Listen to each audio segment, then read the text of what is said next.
And now that we've wrapped up 2024, today we wanted to talk about what some of our top reads were for the year, and what were some of the more disappointing ones, the ones that were letdowns, and How was your reading? You know, I was looking over my Goodreads challenge, and I think it was an okay. It was, what do the kids say? It was a mid-year. It was mid. We're trendy.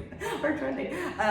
Because like when I look at 2023, and I don't know if it was because that was when I first got back into it, but I had some good, amazing reads in 2023. Yeah. 2024, I feel like was the in-between year where we're waiting for some good reads to come out in 2025. So that being said, like I think when we look into it, a lot of my least favorite were part of series. Like the first book was so good in 2023, and then 2024 you're like, nah. Expectations were high and you got let down. Yeah, kind of, yeah. So what about for you? How was yours? Same. I feel like it was just mediocre. Yeah. And kind of like what you were saying, I had a really, really good 2023, and then I started off in a really good high spot, and then man, I got slump after slump after slump. Granted, it was a busier year life-wise for us, so I mean, you got to play that into effect. But it was just okay. Yeah, you know, yeah. I got hopes for a better year next year. But I mean, there were good reads. Yeah. But nothing compared to like when we were first reintroduced to our love of reading. Yes. So I will say, like, I'm looking at my list, and I feel like there's some high highs and some low lows. Like, I don't know, like the few that were really mind-blowing for me, like they were easily 5, I'll reread it again. But yeah, I had a lot of 3 and 4 stars this year. And 4 is like, that's a good rating for me. So it's good, but I had a lot of 3s.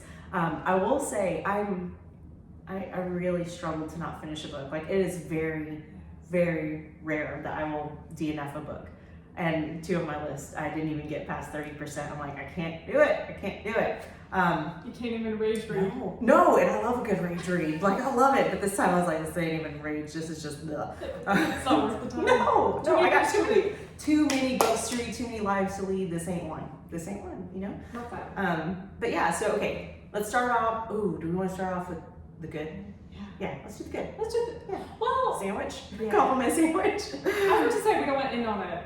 Yeah. Okay, we'll do compliment sandwich. Start with like I think we both have like 6 top reads, right? Okay, let's start with like 4, 5, and 6, and then we'll end with 1, 2, and 3. There we go. All right, coming in at number 6. Number 6. Golly. Should we go over our ratings? Like that's great. That's great. Okay, yeah. You got some we good talked ones. about this before, but I mean, a 5-star for me. I would not change a single thing about that book. Doesn't mean it's God's gift to literary fiction, but it touched me in a way to where I'm like, this was everything I wanted it to be and more. Yeah. So a 5, man, you got to be damn near perfect to be a 5 for me. So I will preface it with that. I know there are people out there who give out 5s pretty easily. Yeah. I ain't one. I know. That ain't me. No. It's not a pretentious thing. It's just like, that's a rating that means it was everything. Yeah. So agreed. If there's a 4, that means I really, really, really did enjoy the book. I would recommend it to someone. A 3 is, that was good. I would maybe recommend. 2 is, man, that just wasn't what I wanted it to be. And a 1 is, that was never going to be touched, read. I hated it, rage read it, DNF'd it, all the things. Yeah. I'm pretty similar. I will say, as you get to know me, I'm a big proponent on half star. Like, it bothers me to no extent that there are no half stars. Because, like, to me, a 3.5 and a 4 are different. So, 2.5 and a 3. I need a half rating. So, you'll hear that a lot. We'll die on that hill. I will, 100%. And you'll see it in my Goodreads. Like, I'll put it as a 3, but in the comment, be like, but it's a 2.5, and I don't want to be mean and go down. I don't know. So, I'm passionate. Because also, I mean, Goodreads takes the average, and so, like, I don't know, that's just me. For me, same. 5 is absolutely amazing. I would not change a thing. If it had a movie adaptation, I'll probably watch it, whether or not it's good. I'll go back to it later on. You'll probably hear me screaming it off the top of a roof that, like, this is an amazing read. 4 is, I love it. I'll recommend it. It was really good. It just made me feel all the things, but there was, like, one thing missing, or one part that just really grinded my gears. I'm like, you're not perfect. None of us are, but you ain't it either. So that's it for me. 3, you'll see a lot of my reads at 3s because I could go either way. And my recommendation is going to be dependent on the person and what they're looking for. So for me, like, I'll likely recommend it unless you have very specific taste.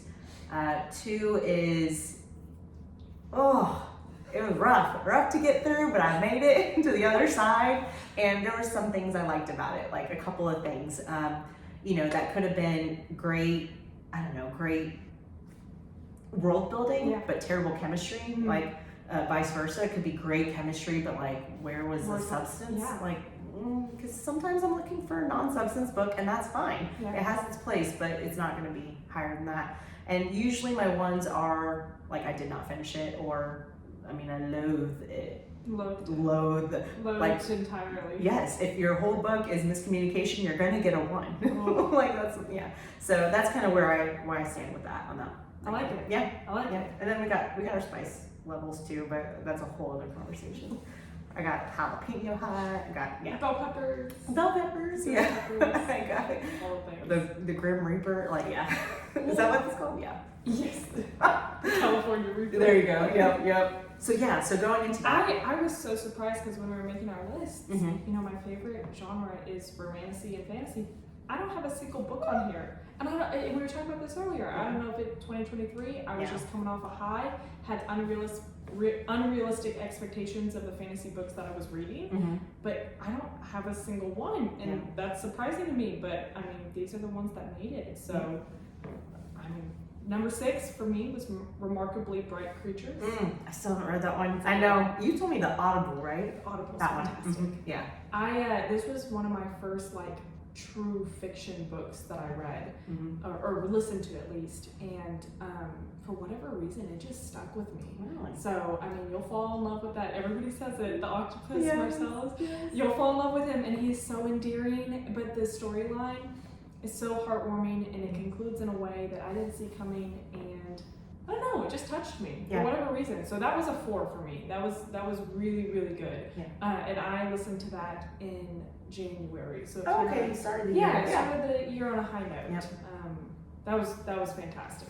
I would recommend that one to anyone. That's a good one. Yeah, it's a good one. I think mine was Archer's Voice, which we have different opinions on, because I remember looking at your Goodreads, I'm like, how could you not love this? And that's the thing. It's just, it wasn't, it's not it. It depends on when you read it, your life season. I loved the hard of hearing representation, because it was all done in sign language, and actually I don't remember how that was, but I remember it was just so well done, a communication in a different format than what we typically see. Yeah. And I had never read a book like that. And it wasn't a miscommunication? No, it wasn't. If anything, it was a very well done communication kind of trope, but just again in a different lens than what I typically see.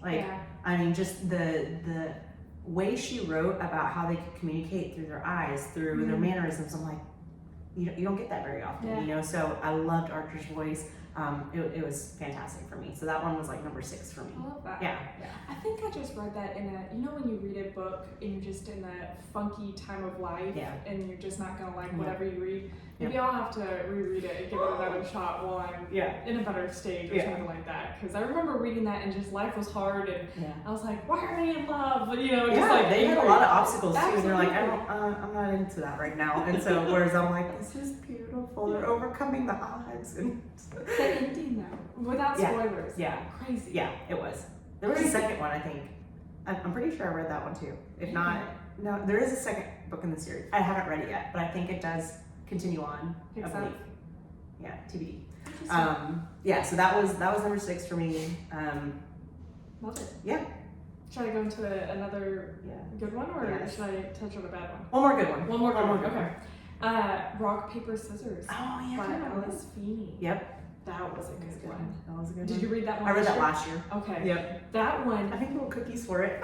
And the author liked it. Yeah, I made the cover of the book. Yeah. You're famous. Yeah, I'll show you. I'll put a picture here. Okay. Yeah, no, it was fun. Jess does the most fantastic stenciled cookies that you would ever see in your entire life. You do. So you make cakes. That's harder. Can't taste test it along the way. It is what it is. Anyways, that was a good one. What'd you think? It was insane. normally when I'm reading thrillers, the entire time I'm thinking of what is the most outrageous thing that could happen, because that's usually going to be the twist. Yeah. And if it's that, I'm immediately disappointed. That twist could not call from a mile away. Yeah. I was truly, this is another one on Audible, and I was listening to it, and they had different actors and actresses for the voices. Love that. Love it. And it was just so well done and suspenseful. Kept you on the edge of your seat the entire time. I did not want to stop listening to it ever. And then once the twist happened, and then it just kept twisting even more. Yes. I was like, I don't know where this is going, but I love it. And it ended well too, because sometimes thrillers can fall a little flat at the end. Yeah. I thought the ending was great too. So highly recommend that to anybody who likes thrillers. But even if you don't like thrillers, I might try it out, because it's not too spooky. It's a little suspenseful, but overall, I feel like it's just really, it makes you think. Yeah, truly. Well, she's a great. It's Alice Sweeney, right? Yeah, she's a great author. I've seen a couple of her books come up, and I mean, honestly, we've read enough, especially in book club, that you automatically get a higher star rating for me if I can't predict the ending. Because at this time, I'm like, I saw that a mile away. Which is part of what ends up being on my low list. Is like I call that from page one. Yes. Yeah. And you just maybe we're just figuring it out too soon, but. Yeah. Let's see, for me, my other one was, 1,000 Boy Kisses. So that one was so cute, heartbreaking, emotional roller coaster of a journey. The Audible was a little hard for me. I mean, it's a top read. The Audible was a little bit hard just because it is the two voice actors are, Southern Georgia accent and Norwegian, and they're very, very thick in both of them, which is fine. I love a good accent. For me though, it was almost more distracting than it was adding in. So I'll say that was hard. That's a whole other thing, like my review for the Audible versus the story itself. But it was just so beautiful, and I don't know. For me, it's really hard to see young love, because I'm like, you haven't lived life long enough. This one did it really well. Childhood sweethearts. You see them progress, and they all stay within that age range of like maybe 5 years old to 18 years old. But man, is it done so well. It's beautiful. Highly recommend it. Just have tissues. It's so sad, but it's so good. So that one was the top one for me. Did you only listen to it, or did you? I only listened. Okay, that's cool that you were able to distinguish and keep apart the storyline from, It's hard. The voices if you didn't like It's hard, because I can, and I think we talk about this at book club too, is we have found that if you have a not so ideal narrator experience, it can really tank a story for you. So for me, this was one instance where I could separate the two. That's awesome. All right, some sad ones, some disappointments. Let's go. Where do I even start?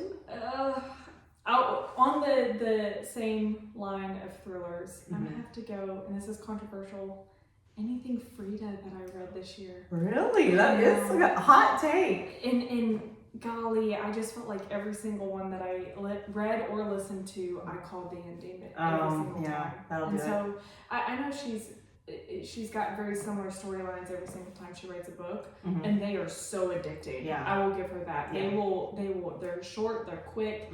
You can usually finish them in 3 to 4 hours, and so they serve a place for sure.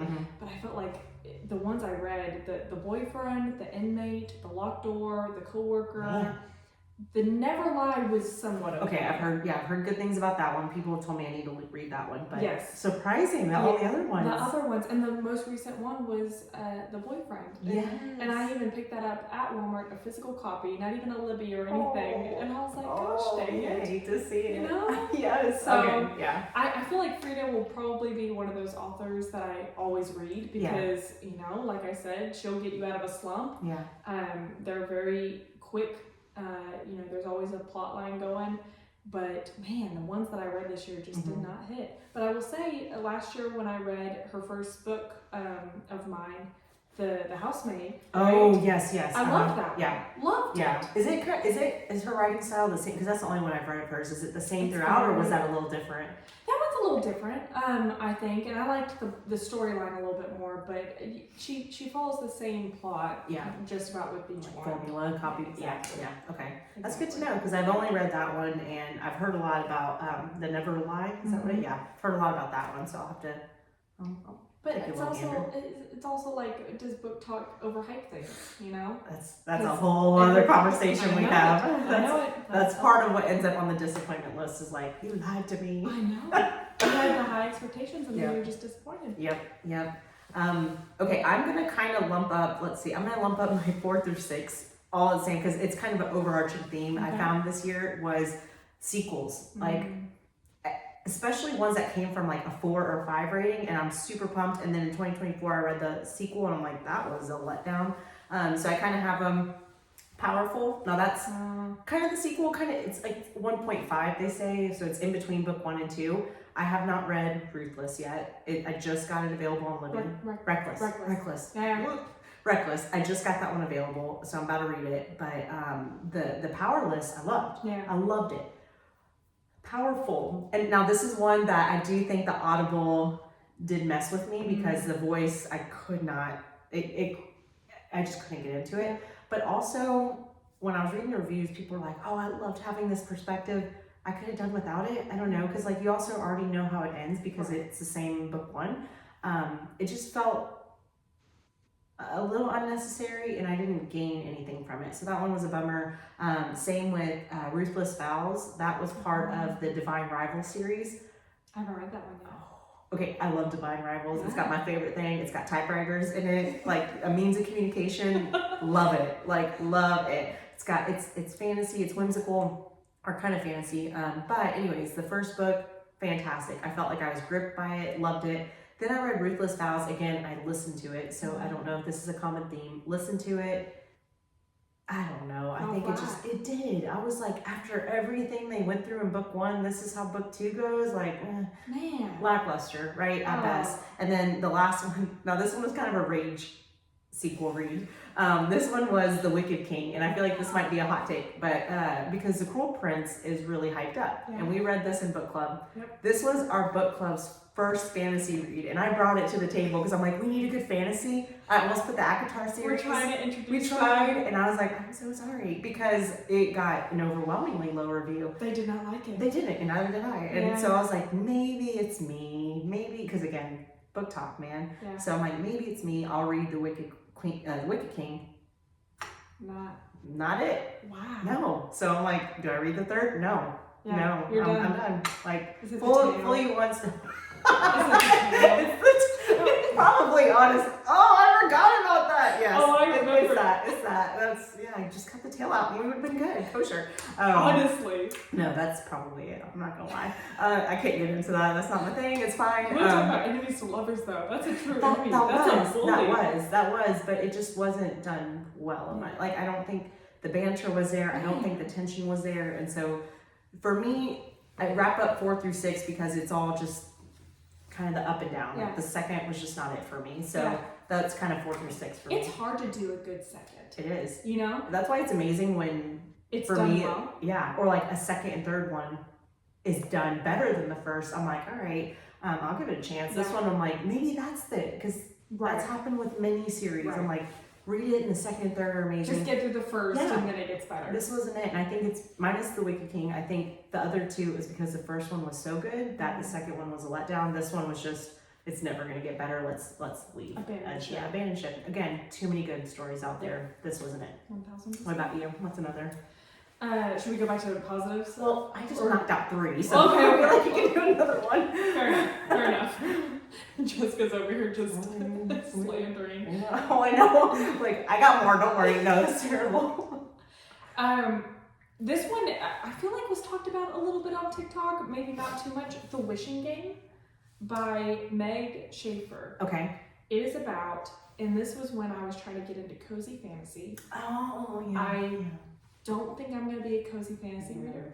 I think I need a little bit higher stakes, and so maybe it was just this book, but it's basically about a girl who goes to an island that is run by a author who writes children's books, and basically in order to, I think, earn his inheritance or earn a huge lump sum of cash or something like that, you have to win all these games on the island. Okay. And against other contestants, which sounds like the coolest you know, premise of a book if you're wanting like something whimsical and fun. And you know, it was kind of like, it reminded me of the second Hunger Games with the Oh, clock. yeah. Each part of the island was divided up into segments like the clock in Hunger Games. Mm-hmm. But golly, I just felt like it was, and maybe I'm wrong where it's YA, and so I'm just judging it too harshly. Yeah. But it had like very strong language, if I remember correctly, like a lot of cursing. But then it was just very like youthful in plot, and so that didn't really ever add up to me.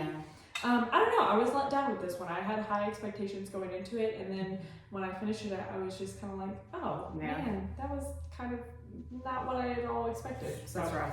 I rated it a 2.5. Okay, so shout out to my half yes, went with the halves. I would recommend it to somebody who liked more, maybe, you know, cozy fantasy, not high stakes, that sort of thing. Yeah. But overall, it had a lot of riddles in it, so if you like riddles. Oh, that's fun. That's fun. But overall, just not too impressed. Yeah, no, I get that. It always is weird when you get like a YA book, but then there's themes that you're like, that's not quite YA. Like that's why I believe Divine Rivals is YA, and I was like, and you know, it can be done really well, but yeah, I'm not a big fan on when it's adult themes in YA settings. You're like, they have a place. Yeah. Okay, so then going back to top reads then. Okay, so my number 4. Oh, okay, this is Audible. Butcher and Blackbird. Ooh. Okay, so now this one I know has blown up on Book Talk since then.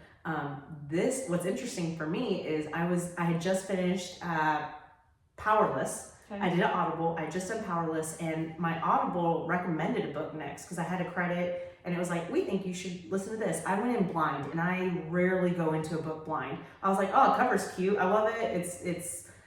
I love the... It's the serial killer's one, right? Oh yeah. Here's what got me, and here's what makes me messed up. The trigger warning list. I was like, sign me up. It's messed up. It was messed up. Yes. I was like, because it was... Okay, here's the thing. There's a trigger list, and then this one is a hilarious trigger list. Now again, it's mind your warnings. Yeah. But the way they describe the triggers is hilarious. And again, I did the Audible version, the most fantastic Audible narration I've heard in a long time. And this was accent, and again, accents are really hard for me. This was an accent that I was all on board for. I believe it was, I'm forgetting now, was it Irish? I think it might have been Irish. It was nice. It was like that Boston Irish kind of like, what is it?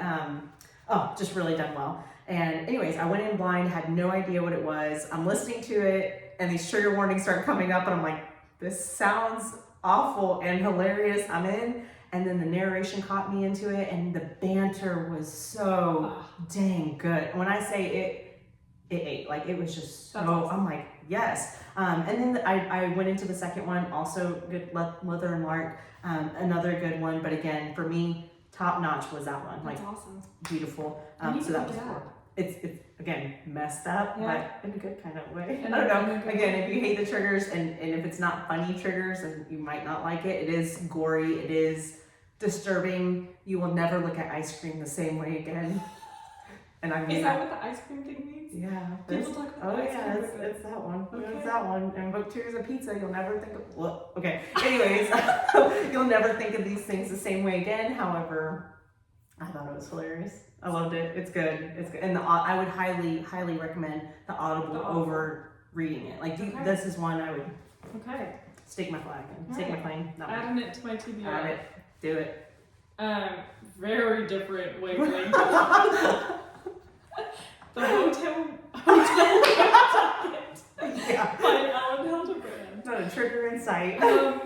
This was my first Ellen. Oh. I followed a book talk creator, Brady Lockerbie, I want to say is her last name, and she obsesses over Ellen Hildebrand. And it was the summertime, and I was like, you know what? I'll give it a shot.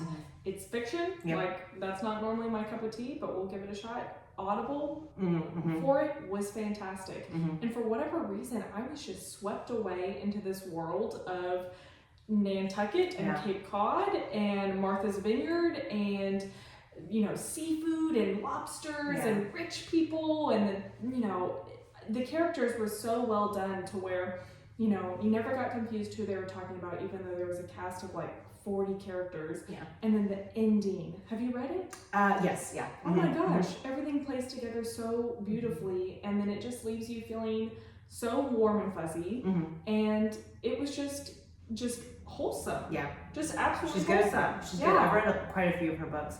I want to say, and I could be completely lying here, I believe she's from that area because I think quite a few of her books take place in that area, and it's well written. Like either that or she vacations there a lot because she knows it it's well. So descriptive. And yeah, I think she did like 5-Star Weekend. Yes. Yeah, so I've read a lot of hers. Oh my gosh. Yeah, she's really good. Just reading it during the summer and just being able to imagine exactly what she was describing. Yeah. In my opinion, there's such thing as over describing something, but for her, I don't know if it's just because it's such a beautiful scenery and what she's, talking about is so wonderful, but I loved it. Yeah. I ate it up. I love it. That was a 4.5 for me. All right. Not quite a 5, yeah. but 4.5. Yeah. So. What, you got another good one? Yeah, I'll keep going. Yeah, keep going, because my other 3 are like kind of the same. The Book of Doors by Gareth Brown. Yeah, fantastic. Really? So good. It reminds me of like a mix of fantasy and sci-fi and the Spider-Man multiverse. Oh yeah. In a weird way. Love it. There's time travel. There is love interest. There is, very high stakes enemies in there. There's really like, I love a very good distinction between good and bad in a story, good and evil. Yeah. There's that. It is so well done. So if that's not on your TBR, it is now. Yeah, it's got to be on it because it will make you think. Even that's one that I still think about today. Okay. Yeah. No, send it to me after. I need to have it because my list isn't long enough. So let me add another one. I got you. All right. Okay. So then let's shift back to this because we're going to do a happy sad sandwich. So let's go back to some disappointments. Yep. Okay. Let's see. Okay. This one,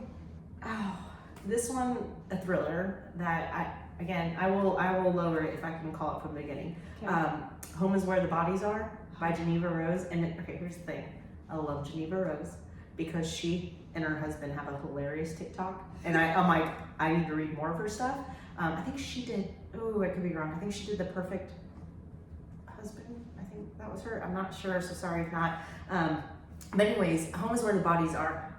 Amazing cover design. That the tape? It's the videotape with blood on it. I'm like, visually well done. And I just think of when you read the story in the context of the book and how the whole premise is that they discover a murder while rewatching a VHS tape. So the cover, beautiful, brilliant. Did I call it from the very, very beginning? Yeah. And that just, it's just a letdown. Now I did do the Audible version and that was pretty good. So that kind of pulled it up on my end, but at the end of the day, I was like, God, I called that. And it was a little bit too, there weren't like enough red herrings, I feel like, that kind of throws you off track. Yeah, like if anything, I'm like, they kind of all fed into each other. So now I like her writing style. And so I would say that kind of ticked it up for me a little bit, but overall, I just called the ending on that one. So it's a bit of a letdown. So that was kind of number 3. 1 and 2, my least favorite, these are DNFs. Okay. So again, I rarely do it, but both of these did not finish. So these were ones. One is Icebreaker. That's a book talk one. I know. Icebreaker, Hannah Grace. That is all over book talk. I know. But all that to say, I will read the 3rd book. Because Wildfire? Is that the 3rd one? Or is that the second one? Maybe the second. It might be the second one. I want the 3rd one. Here's my question for you. Is this your first hockey romance? No. Okay. No. So you've seen it done right. I've seen it done right. I've seen it. Okay, here's the thing. It was spice with no substance, which I don't mind. Again, I have read a hockey one that was all spice and 0 substance, and I was eating it up. Whatever. What does that say about me? But Icebreaker, they're in college. Okay, I'm not that far removed from college. It's been a while, but I distinctly remember the interactions, and it was just so superficial. I was like, you know what? This is almost lower than the college level. Like the way they talk to each other, the way they interact. I'm like, this isn't realistic. Yeah. like again, the spice was just, I don't know. It did happen from like Yeah. very early on too. Yeah. I remember that. Yeah, Like, it did. It was spice from like 40 pages. It was. And it's like, where's the build up? It was. And you know what? I lied. I did finish this one. Okay. I did finish this one all the way through because this was one that was all over Book Talk, all over. And I was like, maybe it gets better. The It did trope not. at the end? Yeah, it did not. The what? The trope at the end? I'm trying to remember. Oh! Right? Yeah, no. I ain't there. I ain't there for that. Yeah. That's what No. I'm saying. I don't need that wrap up at the end because sometimes it can be done well where they kind of. Yep. Yeah, no, that wasn't it for me. Now the other one, this is my #1 least favorite because it was a DNF because I couldn't stand it, which is so sad because I love the author. Not in Love by Ali Hazelwood. Yep. I know. And again, I know in the very beginning she says, if you love my previous books, this ain't it. This is very, very different. I get it. I was prepared for it. All spice, no substance. I'm here for it. That one was just, I don't know, crude. That was a DNF It- for me too. Oh man, I didn't like 40%. the characters. Yeah. I that was the hardest part for me. If I don't like the characters and it's a romance between two characters that I don't like or Yeah. can't relate to, Yep. it's not gonna happen. It's not gonna be No it. matter if there's like substance behind the plot or Mhm. not. Yep. You know? Well, that's my sad sandwich. Yeah. I'll end on a happy note. So you go to And your it sad is sandwich. sad because I love that. I love that author. I love her. Yeah. And I will read all her other books. Yeah. Even if she has that caveat, I just Yeah. didn't like the Just not characters, that didn't one. like it. It wasn't Just that not that one. one. It's okay. All right, my last two sad ones, or Mhm. ones that were disappointing, were Flawless by Elsa Mm. Silver, Mm-hmm. Cowboy Romance. Mm-hmm. I went into it with too high of expectation, I think. Yeah. It was one of those where, kind of like Icebreaker, it was just a lot of smut and Yeah. no substance, Yeah. and I didn't think that the characters would actually get along in real life, and so Oh, the fact that yeah. they suddenly were in love and he liked her and she liked him, it just, I just didn't get it. Yeah. I know people love it, Yeah. but maybe it's us being Texans, that like Cowboys Yeah, are like I very judge you hard. Texan. Yeah. Like, Maybe if I was up in the north and I was dreaming about a cowboy or something like that, but Yeah. just not for me. Yep. Not for me. Yep. And then the #1 that I have ranted to Jessica about is the Pumpkin Spice Cafe. oh, I hate to hear it. Yeah. I got hoodwinked Yeah. bad Mhm. by Book Talk on that one. Listen, I read it for the vibes. I Yeah. knew going into it, it was going to be a Hallmark, Mhm. feel good, you read it because it's fall type of book. But golly, Mhm. that was just, I have nothing to say. And Keep I know going. people feel the same way. I've read reviews, Yeah. so I'm not alone. But yeah, that was not my favorite. Wasn't it? Yeah. So should I go to my happies? Let's do it. Let's end on the happy note. Ending on the happy happies. joy.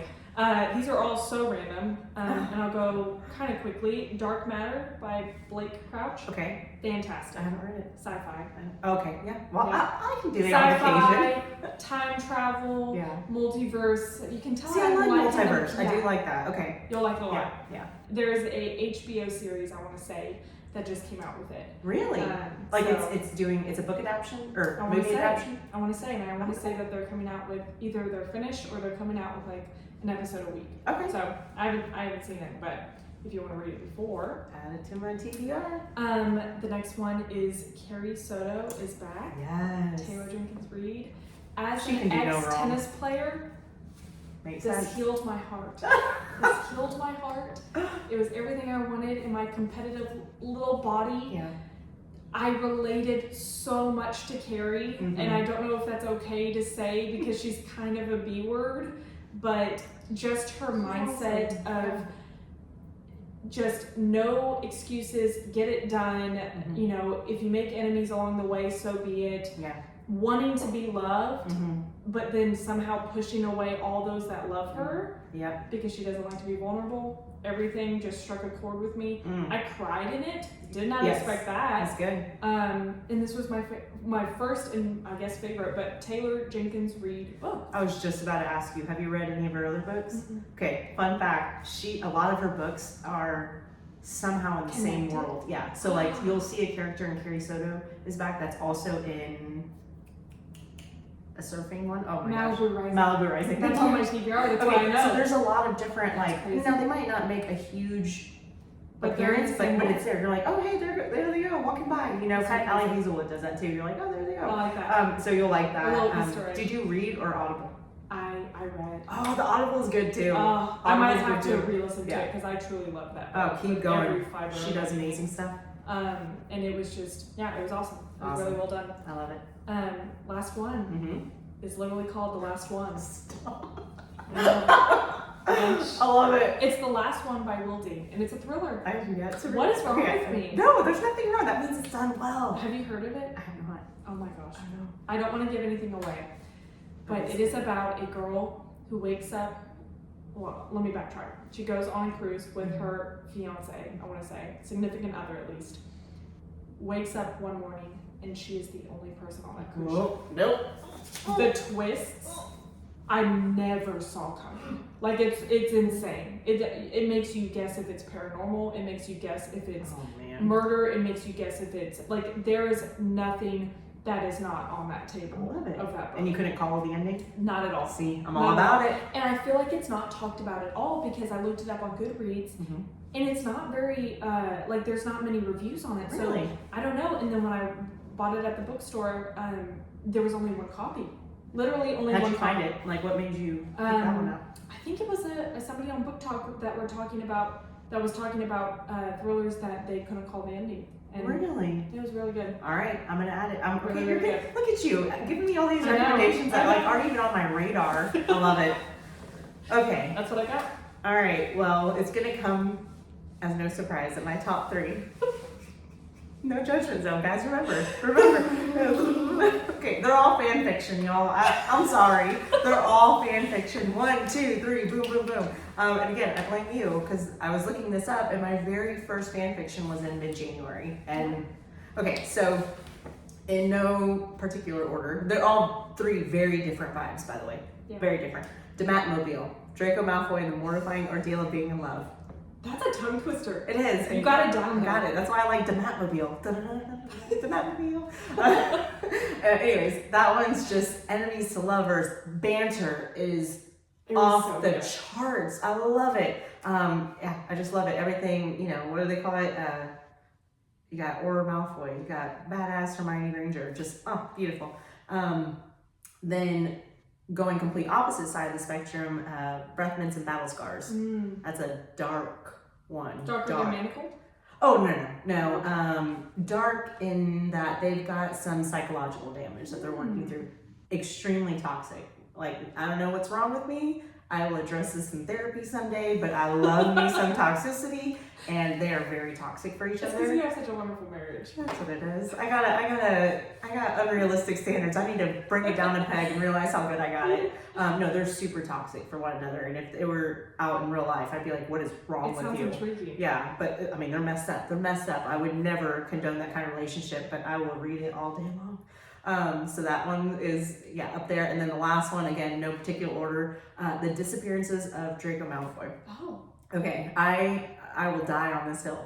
I think it is better than book 7. It takes it takes after book 6 in Harry Potter. And it's so well done. It's as if you could have ripped out book 7 and put this one in. I think it's way better. Way better. I like Ron Weasley more. I like Harry Potter more. I love Draco. So it's in place of book 7. It is. It's a continuation. With a different ending of the whole. Completely different story. But it's again, I'll die on this hill. I think it's better than book 7. The writing style, everything about it, redeeming arcs, it is so good. I think from here on out, forevermore, I will stop reading at book 6 and jump to this one. Wow. Always. I don't think book 7 does it for me at this point. So yeah, I'll tell my children this was the original book 7. Book bound it yet? I'm about to. I haven't printed. I will book bind. She book binds. Yeah, and it's fantastic. I do because I love it, and I just because I again it's a hobby of mine, but also it's my way of appreciating that kind of literature exists. And I know fan fiction is a whole different world of itself, but at the end of the day, I appreciate that someone took the time to share their love of a story to others. And all 3 of these done very well. Again, it was hard to only pick 3. I have 20 and they're all good. I don't really rate. I don't rate fan fiction. 50% of your year? Yeah. And just so you know, I don't rate fan fiction. I don't give it a star rating because at the end of the day, it's someone's hobby. It's someone's, comes from their heart. And I know that's the same with published authors, but published authors get tons of editors, tons of feedback. This is someone that wrote a story from their heart after hours, and I like that. you know, and so I don't rate them, but just know I see them, I love them. That's really cool. They're amazing. I highly recommend them. And yeah, so that's my little happy. 2024 is going to be the year of Draco and Hermione. It will always be. So it's 2025, sadly enough. I do have an honorable mention that I could not find a place for. It's my in-between sandwich. Okay. We're going to talk about it more later because it's going to be my top read for 2025. Oh, boy. The Zodiac Academy. Ooh. We were talking about this earlier. I don't know how I feel about it. It's a train wreck that I can't look away from. So it's like both of them. I love it and I hate it. It's a rage read. I'm in. I've heard the same thing about the Magnolia Park series. Yes. Oh, that people I check that one out too. Oh, Is I've heard that it's toxic as heck. Yeah. But you can't stop reading it. See. So maybe I'll do both with you. Yeah, that's in between. It's both realms. So Yeah. it sounds like a pretty good 2024. Like, you know, after going back over the reads, Yeah. I'd agree with you. yeah, it's good. But I'm looking forward to some good 2025, which we'll talk about in the next episode. Thank you for joining. All right. Bye.